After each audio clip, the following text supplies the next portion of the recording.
Think back to the spring of 2011. You're in a crowded, glamorous ballroom in Washington, D.C.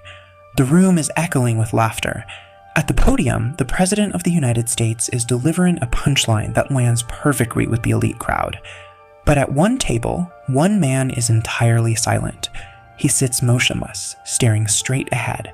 He is absorbing a public humiliation that functions as a profound narcissistic injury, a specific psychological blow that occurs when a person's sense of superiority is publicly dismantled.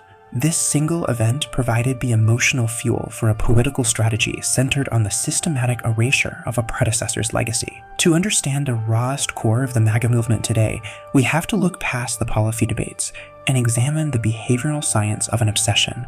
And that obsession is focused entirely on the 44th president, Barack Obama. For years, traditional political science gave us a logical explanation for the political earthquake of 2016. They called it the left behind thesis. The story told us that frustrated working-class voters were punishing the establishment for lost manufacturing jobs and shrinking bank accounts. But when researchers tracked the exact same voters from 2012 to 2016, they found a different reality. Changes in a person's financial well-being or local economy had virtually zero statistical impact on why they shifted toward far-right populism. In fact, data reveals the primary drivers of this movement often had education and income levels well above the national average.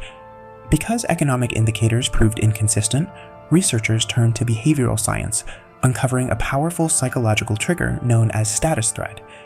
The events of 2016 were a visceral reaction from a dominant in-group who perceived their place in a social hierarchy to be slipping away. Sociologists call this group position theory.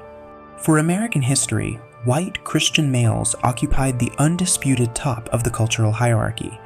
As the country transitioned toward a majority-minority reality, this dominant group began to view their identity as being under siege. The election of Barack Obama served as the living symbol of that shift. His presence in the Oval Office triggered a profound existential anxiety for those susceptible to status threat. This anxiety activates a cognitive bias known as zero-sum thinking. This graphic illustrates society as a pizza. If you have a zero-sum bias, you believe there are only so many slices. When a marginalized group gains a slice of social equity, you perceive that slice as being ripped directly out of your hands. This reaction was so intense that it caused a spillover effect. Because Obama was heavily associated with certain policies, people's racial anxieties transferred directly onto race-neutral laws. Opposition to the Affordable Care Act was fueled by a perception that it took resources from an implicitly white in-group and handed them to out-groups. By the way, if you're finding this kind of behavioral breakdown helpful for understanding the world right now, hit the subscribe button. We dive into the hidden science behind our culture every week, and I'd love to have you in the community. Because Obama had become the ultimate outgroup symbol, technical debates about healthcare economics turned into proxy wars over racial resource allocation. You can see this visceral anxiety organizing itself early on with the Tea Party in 2009. While activists focused their rhetoric on the national deficit, sociologists found a coalition built on the shared fear of losing cultural dominance, a trauma response to demographic change. To understand how this evolved into the MAGA movement, psychologists look at two specific personality traits: right-wing authoritarianism and social dominance orientation. People high in social dominance want their in-group to stay superior. To them, a black president violates the natural hierarchy. Meanwhile, those high in right-wing authoritarianism demand adherence to traditional norms, meaning Obama's progressive policies felt like a direct attack on social cohesion. Trump weaponized these anxieties by openly appealing to authoritarian and dominance-seeking instincts. In this ecosystem, cruelty is not a byproduct. It satisfies a primal urge for authoritarian aggression. This dynamic is a textbook case of restorative nostalgia. It is a desire to reconstruct a sanitized past that never actually existed. To return to that fantasy of greatness, the movement must psychologically classify Barack Obama's entire presidency as an illegitimate deviation. When the brain holds deeply ingrained feelings of superiority that reality constantly contradicts, it creates unbearable tension. To resolve this, the psyche often turns to conspiratorial ideation. Birtherism served as a targeted weapon of racial delegitimization.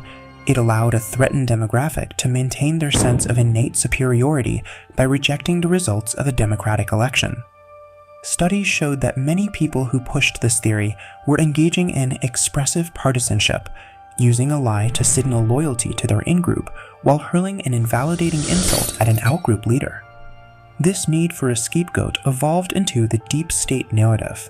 This invisible enemy provides a built-in excuse for political failures, while justifying aggressive actions as a form of self-defense. Conspiracy theories provide a comforting sense of order by telling the believer they weren't defeated fairly, but cheated by a hidden force. Returning to Donald Trump's interpersonal psychology, that 2011 public roasting shifted his motivation toward a quest for revenge. The collective fears of the base provided the social architecture for the leader's own drive for retribution. When Trump dismantled the One Deal or targeted the Affordable Care Act, he was enacting the collective vengeance of followers who felt culturally dispossessed by a changing, diverse America.